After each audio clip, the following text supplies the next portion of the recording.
के खास बुलेटिन में आपका बहुत बहुत स्वागत है। मैं आपके साथ मोनिका राठौड़।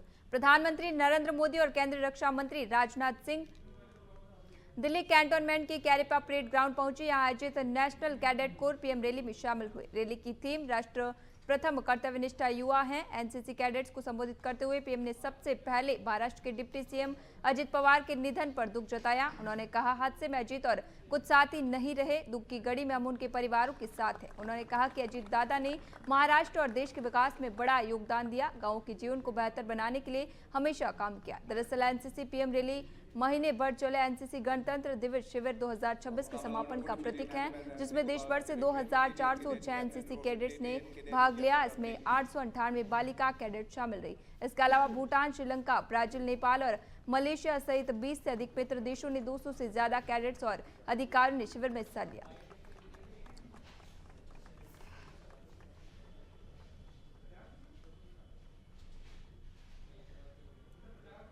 हमारे देश के युवाओं के लिए आज का ये समय सबसे ज्यादा अवसरों का समय है।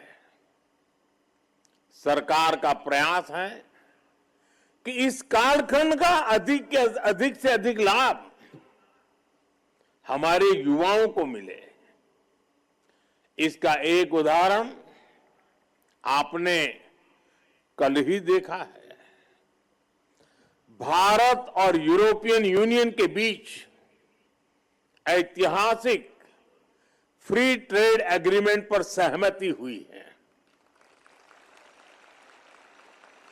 इससे पहले Oman, New Zealand, Britain, UAE, Australia और मॉरिशस जैसे देशों के साथ भी भारत ने फ्री ट्रेड एग्रीमेंट किए हैं। ये सारे एग्रीमेंट्स हमारे लाखों करोड़ों नौजवानों के लिए अनगिनत अवसर बनाने वाले हैं। साथियों, आज पूरी दुनिया देश भर में यूजीसी के नए नियमों के खिलाफ जनरल कैटेगरी के छात्रों और स्वर्ण समाज का विरोध तेज हो गया है। बुधवार को सुप्रीम कोर्ट ने नियमों को चुनौती देने वाली याचिकाओं पर सुनवाई की मांग स्वीकार की है। सीजेआई सूर्यकांत और जस्टिस जयमाल्या बागची की पीठ ने कहा कि उन्हें हालात की जानकारी है और खामियों को दूर करने की जरूरत है। मामले को सूचीबद्ध किया जाएगा। वहीं यूपी और बिहार में प्रदर्शन जारी रहे। पीलीभीत में स्वर्ण युवकों ने मुंडन कर विरोध जताया, जबकि बिहार में पीएम मोदी और गृह मंत्री अमित शाह के पोस्टरों पर कालिख पोती गई।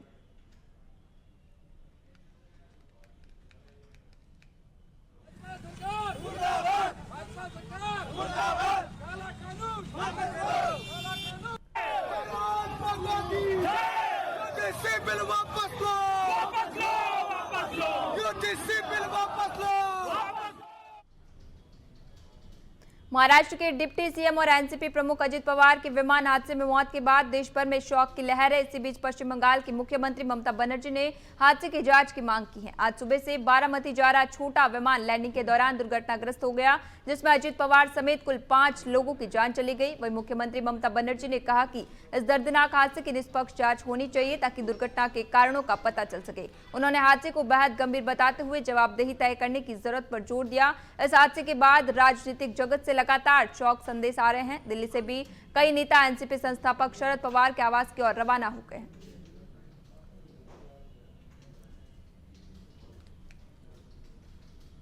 राजस्थान की राजधानी जयपुर के बिरला सभागार में हुए कांग्रेस के पंचायती राज सशक्तिकरण सम्मेलन में प्रदेश कांग्रेस अध्यक्ष गोविंद सिंह डोटासरा ने बड़ा राजनीतिक संदेश दिया है। उन्होंने कहा कि अगर मौजूदा विधानसभा सत्र के दौरान पंचायत चुनाव की घोषणा नहीं होती है तो वे खुद और नेता प्रतिपक्ष टीकाराम जूली आमरण अनशन पर बैठेंगे। उनका कहना था कि सरकार को हर हाल में चुनाव करवाने पड़ेंगे। डोटासरा ने आरोप लगाया कि भाजपा सरकार में पंचायत राज के जनप्रतिनिधि अपने अधिकारों के लिए भटक रहे हैं। पंचायत समिति और जिला परिषद सदस्य रोज OMIS पोर्टल पर भुगतान की स्थिति देखते हैं, लेकिन कोई जवाब नहीं मिलता। उन्होंने कहा कि जनप्रतिनिधियों की आवाज दबा दी गई है और जनता का पैसा रोका जा रहा है। खत्म करने की दिशा में काम कर रहे हैं। देश के प्रधानमंत्री जी को रखनी चाहिए और ये राइट टू जो वर्क है ये राजस्थान के बयाना से निर्दलीय विधायक रितु बनावत बजट सत्र के पहले दिन विधानसभा पहुंची। इसी दौरान वो सीबीआई जांच लिखी हुई साड़ी पहनी थी। विधायक नीति में भ्रष्टाचार के लगे आरोपों पर रितु बनावत ने कहा, भ्रष्टाचार का मुझ पर जो आरोप लगा उसकी जांच सीबीआई से कराई जाए। अगर सीबीआई से जांच न कराई जाए तो हाईकोर्ट के सिटिंग जज से इसकी जांच होनी चाहिए। उन्होंने कहा कि राजस्थान के इतिहास में यह पहली बार हुआ जिसके कारण राजस्थान की जनता का अपने जनप्रतिनिधियों पर विश्वास डगमगाने लगा है। उन्होंने कहा कि लोकतंत्र के लिए ये जरूरी है कि जनता का विश्वास अपने जनप्रतिनिधियों पर रहे। रितु बनावत ने कहा कि दूध का दूध और पानी का पानी तभी हो पाएगा जब इस मामले में आरोप लगाने वाले व्यक्ति की मंशा साफ हो सके। जैसा कि आप सभी को मालूम है कि राजस्थान के इतिहास में पहली बार विधायकों पर कमीशनखोरी का आरोप लगा। और अगर हमें ये कहना चाहती हूँ कि हमारे आदरणीय मोदी जी चाहते हैं कि भारत में भ्रष्टाचार मुक्त भारत बने, तो मेरा ये कहना है कि सदाचार कमेटी हो, सदाचार कमेटी जांच कर रही है किसकी? विधायकों के आचरण की। लेकिन इस पूरे प्रकरण में सही चीज बाहर निकल के नहीं आ पा रही, और बाहर निकालने के लिए कि सब खेल में ब्लैकमेलिंग का कौन सा खेल था और इस सब को करने के पीछे उस पत्रकार की या उस अखबार की क्या मंशा थी, ये चीज सामने नहीं आ पा रही है। तो मैं लगातार, जिस दिन से मेरे पे आरोप लगा, मैंने लगातार ये कहा कि आप इस पूरे प्रकरण की मांग जो है, पूरे प्रकरण की जांच जो है वो सीबीआई के माध्यम से कराओ। और अगर आप सीबीआई के माध्यम से भी नहीं कराना चाहते तो हमारे हाई कोर्ट के जो सिटिंग जजेस हैं उनकी द्वारा इसकी जांच होनी चाहिए।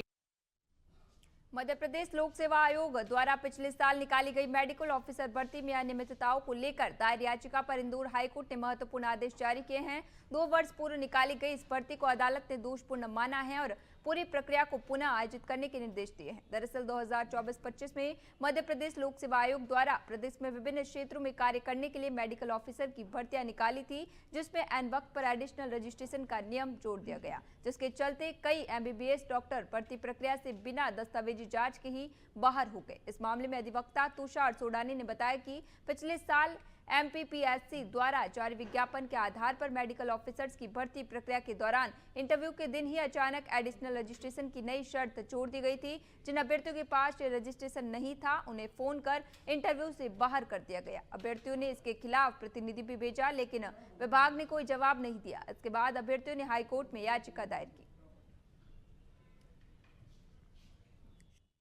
देखिए सर, जो एमपीपीएससी ने 2024-25 लगभग 30 से 35 सब्जेक्ट्स के लिए, अलग अलग सब्जेक्ट्स के लिए, उसके अंदर कुछ जनरल पेडियाट्रिशियन थे, सर्जरी, ईएनटी और गायनोकोलॉजिस्ट, एनेस्थेसिया, अलग अलग डिपार्टमेंट्स के संबंध में कई उन्होंने एडवर्टाइजमेंट निकाले थे। उन एडवर्टाइजमेंट के बाद कुछ बच्चों को या छात्रों को इस कारण से रिजेक्ट कर दिया था कि उनके पास एडिशनल रजिस्ट्रेशन नहीं था। इस कारण से कोर्ट ने अपने आदेश में ये कहा है कि एडिशनल रजिस्ट्रेशन की रिक्वायरमेंट नहीं। आज से कुछ महीने पहले मेडिकल ऑफिसर्स के लिए भर्ती निकाली गई थी पीएचसी और डीएचएफएल के साथ में। उस भर्ती के अंतर्गत जिन्होंने भी फॉर्म भरे थे उन लोगों का इंटरव्यू कंडक्ट किया गया। इंटरव्यू कंडक्ट जिस दिन हुआ उसी दिन एक एडिशनल रजिस्ट्रेशन का ग्राउंड बनाया गया कि आप लोग के पास में एडिशनल रजिस्ट्रेशन नहीं है बोल करके उनको उस इंटरव्यू से बाहर कर दिया गया। उसके पश्चात उन लोगों ने वहां पर अपने सबने रिप्रेजेंटेशन प्रोड्यूस की। रिप्रेजेंटेशन का कोई जवाब एमपीपीएससी ने नहीं दिया। उसके बाद में 15 से 20 दिन के पश्चात इन लोगों ने यहाँ पे हमारे द्वारा एक पिटीशन मूव करी। उस पिटीशन के अंतर्गत आज ऑर्डर रिलीज हो गया। उसमें स्पेसिफिक फाइंडिंग दे दी गई है कि एडिशनल रजिस्ट्रेशन का ग्राउंड इसके अंदर कोई एलिजिबल ग्राउंड नहीं है, उसकी कोई आवश्यकता भी नहीं है। जो आवश्यकता है वो सिर्फ पीजी मार्कशीट और पीजी रिजल्ट्स। इंदौर के भागीरथपुरा में दूषित पानी से हुई कई लोगों की मौत के मामले में मंत्री कैलाश विजयवर्गीय और मेयर पुष्यमित्र भार्गव के इस्तीफा की मांग के साथ ही विभिन्न मांगों को लेकर इंदौर के सभी 9 विधानसभा में युवक कांग्रेस द्वारा जन अधिकार यात्रा निकाली जा रही है, जिसकी शुरुआत बुधवार को राजवाड़ा स्थित माता अहिल्या की प्रतिमा पर माल्यार्पण करके हुई। युवा कांग्रेस के प्रदेश अध्यक्ष जयेश गनगोरिया, इंदौर शहर अध्यक्ष अमित पटेल और कांग्रेस नेता दानिश खान ने बताया कि विधानसभा 3 के विभिन्न वार्डों में यात्रा आज निकाली जा रही है। आगामी 9 दिनों तक अलग अलग विधानसभा में यात्रा जारी रहेगी।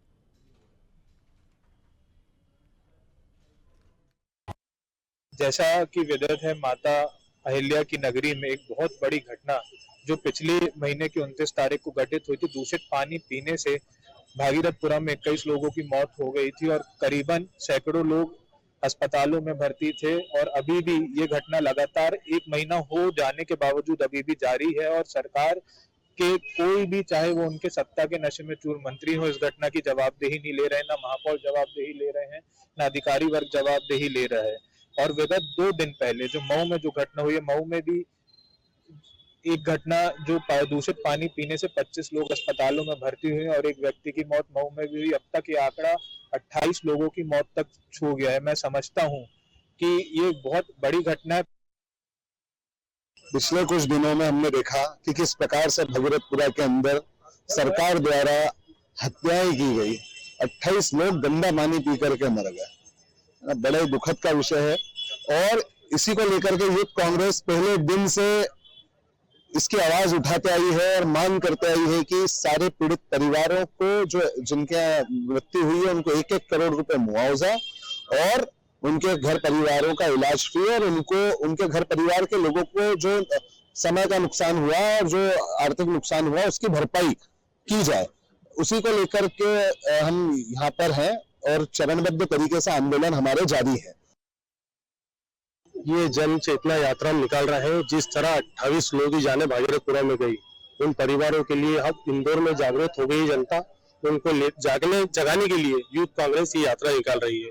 यात्रा 9 दिन चलेगी, लगभग 9 विधानसभाओं में जाएगी। 3 नंबर में मां अहिल्या की प्रतिमा को माल्यार्पण करके इसकी शुरुआत हुई है।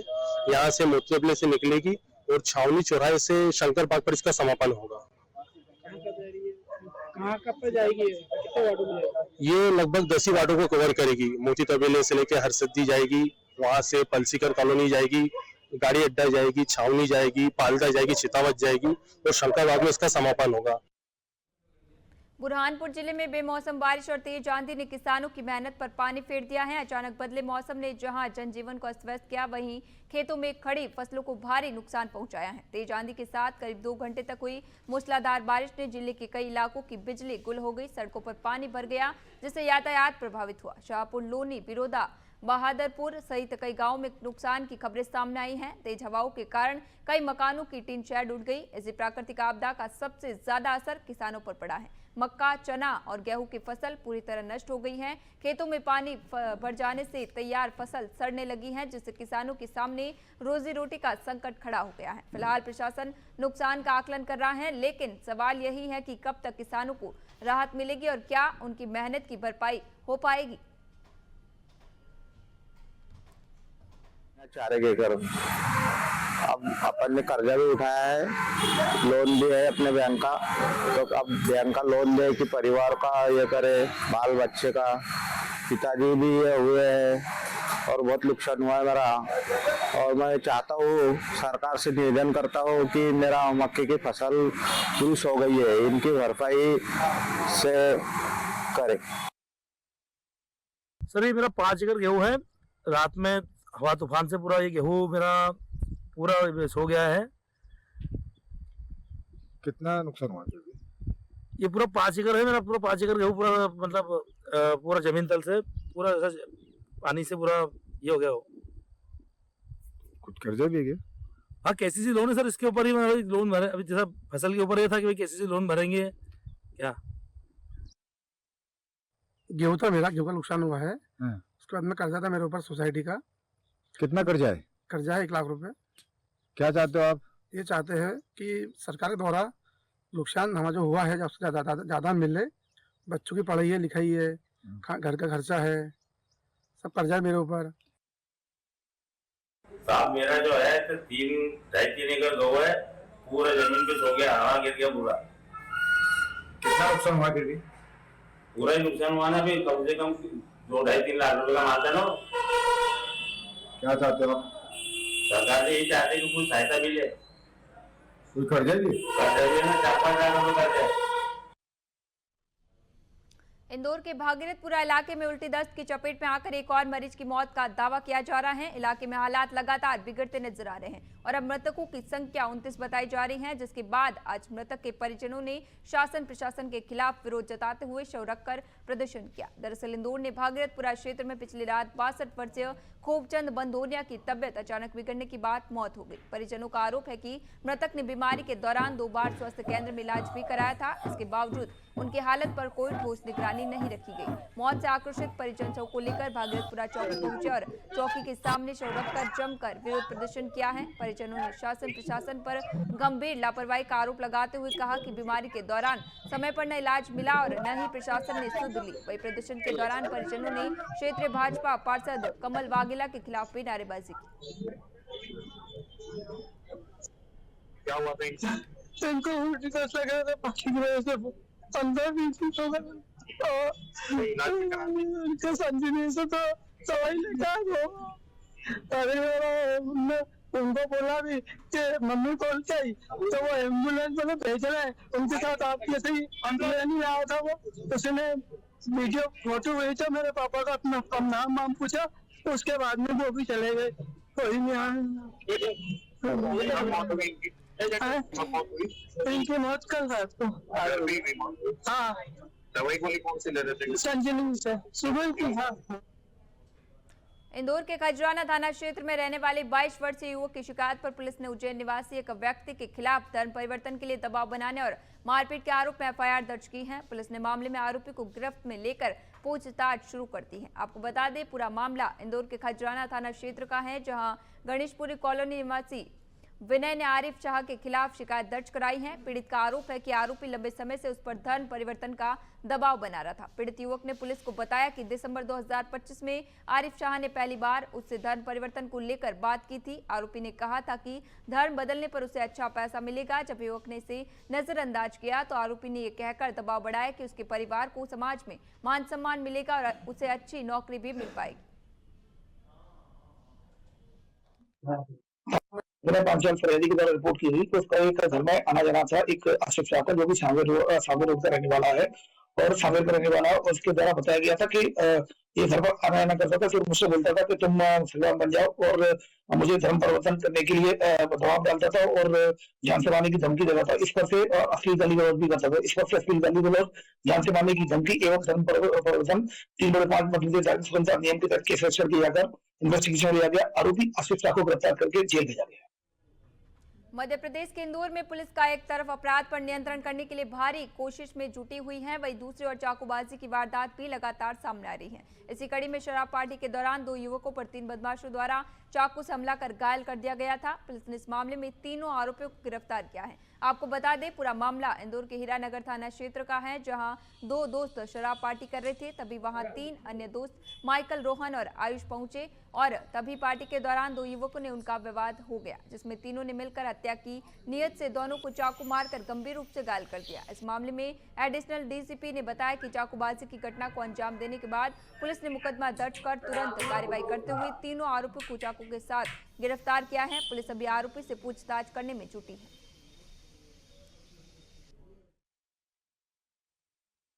थाना हीरानगर में एक हत्या का प्रयास का मामला कल पंजीबद्ध किया गया था और उसमें परसों रात को एक घटना हुई थी, जिसमें कि एक जो फरियादी है, जो कि एक सुई की मशीन बनाने का काम करता है, वहां पर उसकी दुकान है, तो वहां पर उसका दोस्त आया मिलने के लिए और उन्होंने बोला साथ में मिलकर शराब पीते हैं। जब ये पार्टी कर रहे थे तभी 3 अन्य लोग आए जो उसके मित्र थे, जिसमें एक केक लेकर आए, बोतल लेकर आए कि उसने बोला था माइकल का जन्मदिन है, माइकल का जन्मदिन मनाते हैं। तो इसमें 3 लड़के थे, माइकल, रोहन और आयुष। इनके द्वारा जन्मदिन मनाने की बात को लेकर के किसी बात पर विवाद हुआ और इनके द्वारा चाकू निकाल लिया गया और चाकू से दोनों ही व्यक्तियों के साथ घायल कर दिया गया और जान से मारने का प्रयास किया गया।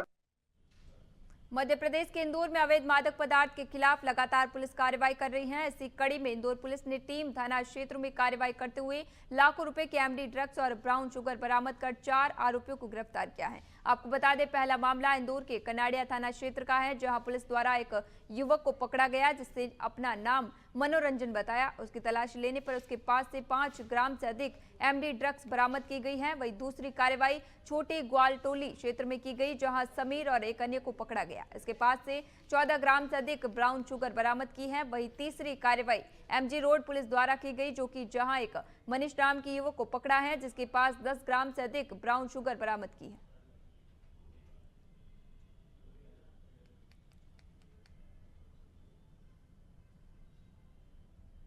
इंदौर पुलिस कमिश्नरेट में लगातार अवैध मादक पदार्थों के खिलाफ कार्रवाई की जा रही है। इसमें शहर के विभिन्न थानों एवं क्राइम ब्रांच के द्वारा प्रत्येक दिन कुछ न कुछ एनडीपीएस के खिलाफ कार्रवाई की जा रही है और इसी तारतम्य में 3 थाना क्षेत्रों में ये कार्रवाई की गई है। सबसे पहले कराड़िया में कार्रवाई की गई, जिसमें बिचौली हत्सी में एक मनोरंजन राय नाम के व्यक्ति को पकड़ा गया है।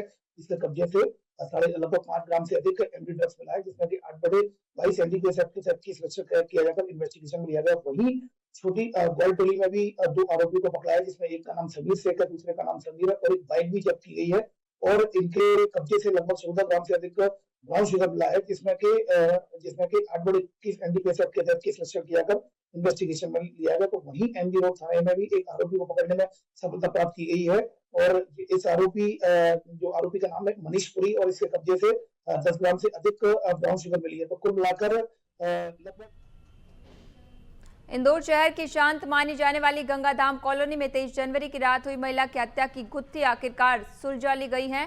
टीसीएस कंपनी में कार्यरत 40 वर्षीय गायत्री धीमान की बेरहमी से की गई हत्या के मामले में पुलिस ने 2 आरोपियों को गिरफ्तार कर लिया है, जबकि एक आरोपी अब भी फरार है। गायत्री धीमान अपने घर में मृत अवस्था में मिली थी। घटना का खुलासा तब हुआ जब उनके साथ काम करने वाले कर्मचारी उन्हें लेने घर पहुंचे और दरवाजा नहीं खुलने पर पुलिस को सूचना दी गई। मौके पर पहुंची पुलिस को प्रारंभिक जांच में ही ये साफ हो गया था कि ये कोई सामान्य मौत नहीं बल्कि एक सुनियोजित हत्या है। जांच में सामने आया कि आरोपियों ने वारदात के वक्त घर में टीवी की आवाज जानबूझकर तेज कर रखी थी ताकि किसी को अंदर हो रही खटपट या चीख पुकार की आवाज न सुनाई दी। महिला के मुंह पे कपड़ा ठूसा गया था और गला दबाकर उसकी हत्या की गई थी। हाथ पैर बंधे होने के निशान भी मिले, जिससे हत्या की आशंका और गहरी हो गई है। मामले की बारीकी से जांच करते हुए पुलिस ने घटनास्थल के आसपास लगे सीसीटीवी कैमरों के फुटेज खंगाले और तकनीकी साक्ष्य जुटाए। इसी दौरान शक की सुई गंगाधाम कॉलोनी में ही रहने वाली 2 सगे भाइयों अमित और सुमित पर की गई। सूचना के आधार पर जब पुलिस ने दोनों का पीछा किया तो वे ऑटो रिक्शा से फरार होने की कोशिश कर रहे थे। इसी दौरान उनका ऑटो रिक्शा पलट गया, जिसके बाद दोनों को मौके से ही गिरफ्तार कर लिया गया।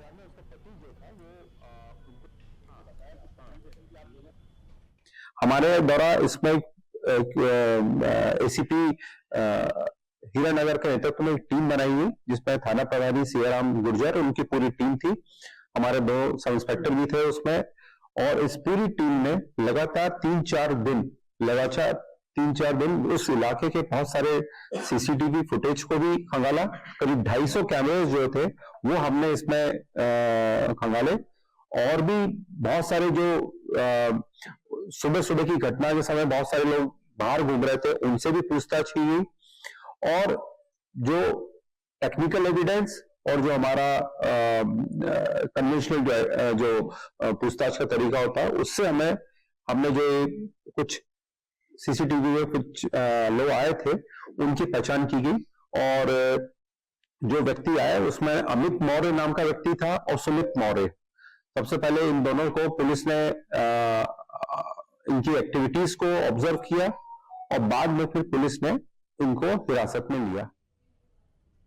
बुरहानपुर जिले के Saint Teresa higher secondary school में स्कूल प्रबंधन की मनमानी एक बार फिर सवालों के घेरे में है। शासन के स्पष्ट नियमों के बावजूद पिछले 5 वर्षों में विद्यार्थियों से नियम विरुद्ध फीस वृद्धि वसूली गई, जिसकी पुष्टि खुद स्कूल शिक्षा विभाग की जांच में हो चुकी है। नियमों के अनुसार किसी भी निजी स्कूल को अपनी मर्जी से अधिकतम 10% तक ही फीस वृद्धि करने का अधिकार है। इससे अधिक फीस बढ़ाने के लिए स्कूल प्रबंधन को जिला शिक्षा अधिकारी और कलेक्टर कार्यालय में आवेदन करना होता है। इसके बाद कलेक्टर द्वारा गठित शिक्षा समिति तय करती है कि फीस वृद्धि की अनुमति दी जाए या नहीं। लेकिन Saint Teresa higher secondary school में बिना किसी अनुमति के करीब 26% तक फीस वृद्धि कर दी गई। ये वृद्धि न केवल नियमों के विरुद्ध है बल्कि छात्रों और अभिभावकों पर आर्थिक बोझ डालने वाली भी है। इस मामले को लेकर पिछले 2 वर्षों से लगातार अभिभावक फरीद काजी कलेक्टर कार्यालय में शिकायत कर रहे हैं। जांच के दौरान ये बात सही पाई गई कि स्कूल में 26% तक फीस बढ़ाई गई है।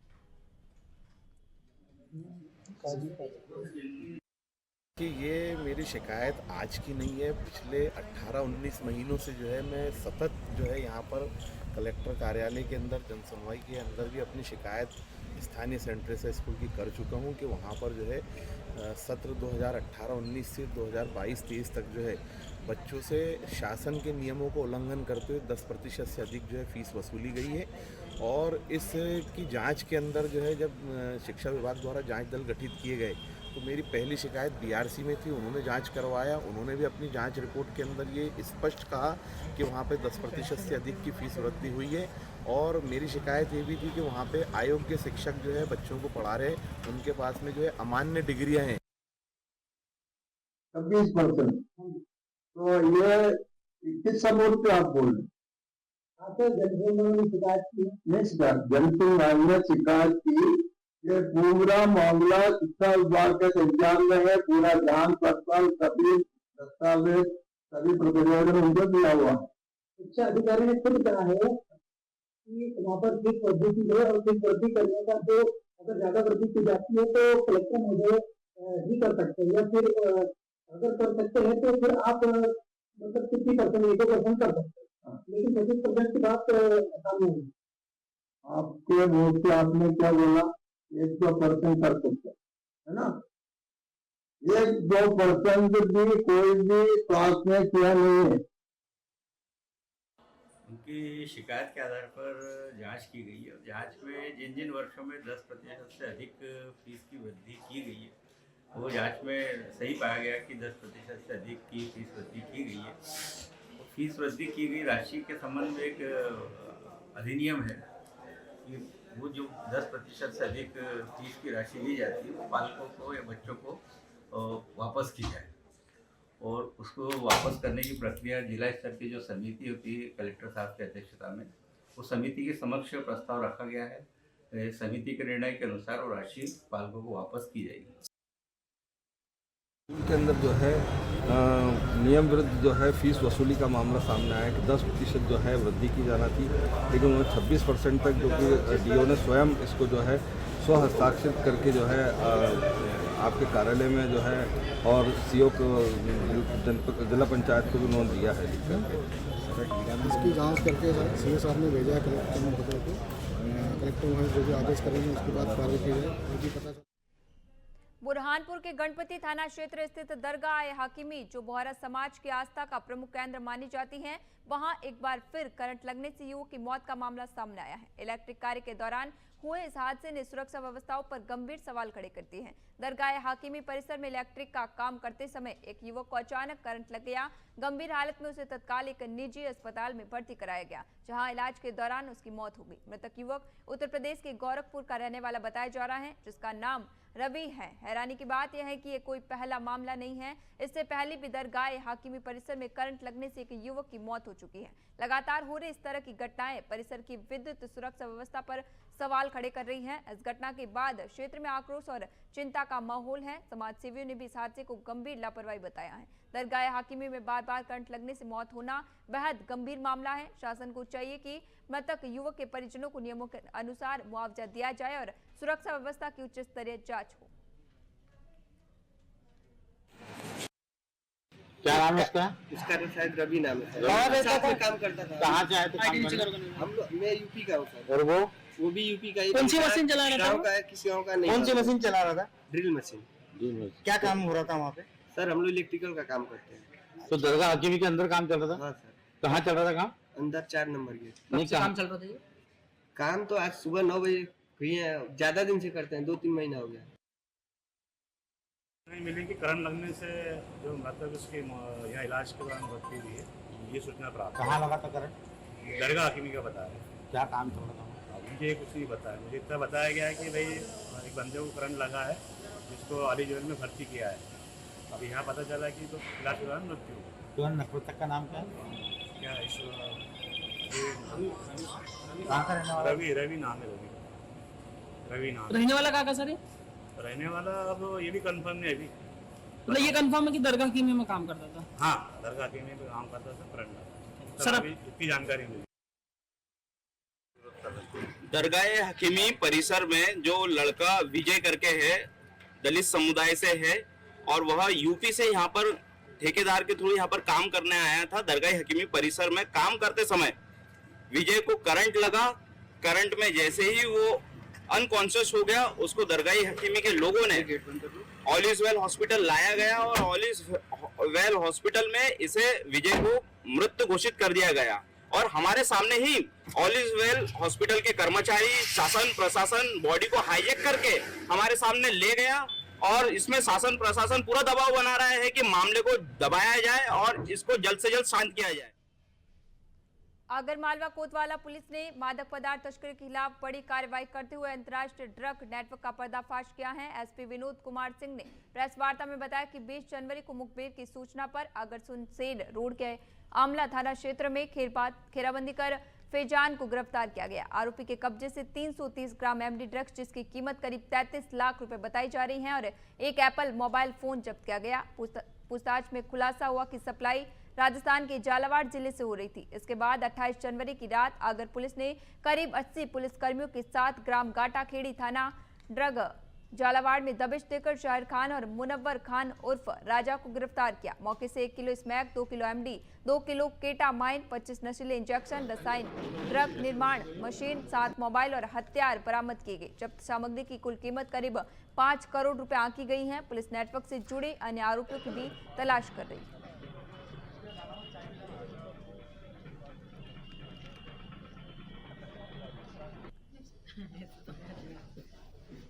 आप लोग नीचे आ जाओ सर, यहाँ आ जाओ साहब के पास। इसी तारतम्य में 20 जनवरी को एक आरोपी से, जिसका नाम फैजान खान था, उससे 330 ग्राम एमडी जब्त हुई थी। उसने पूछताछ के दौरान बताया कि ये एमडी वो घटाखेड़ी जो कि ड्रग क्षेत्र जिला झालावाड़ में स्थित है, वहाँ से लेकर आया है।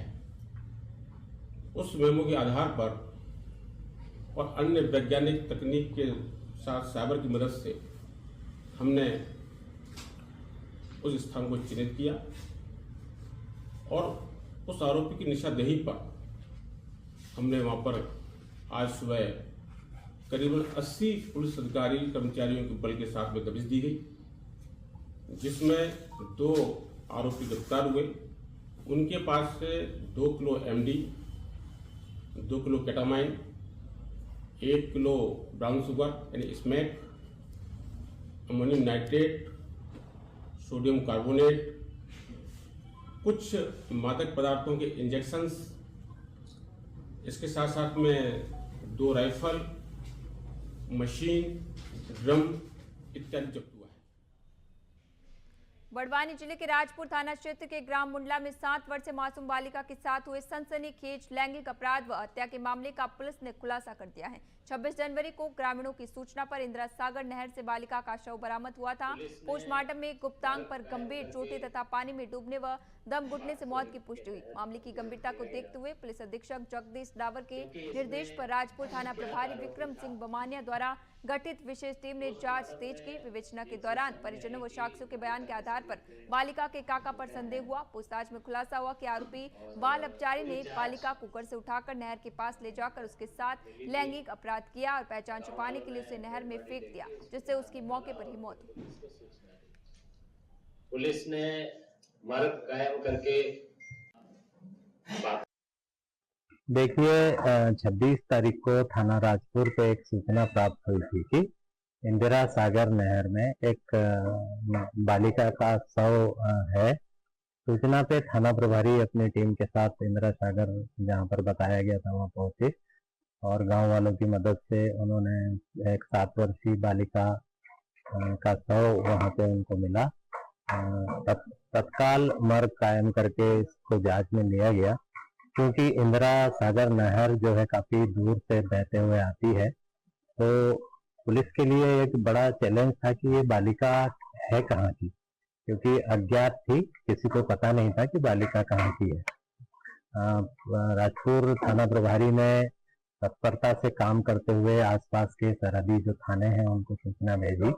साथ ही साथ चूंकि धार और खरगोन जिला भी हमारे जिले से लगा हुआ है। अभी के लिए खबरों में इतना ही। बने रहिए लोकमत भारत के साथ सच का।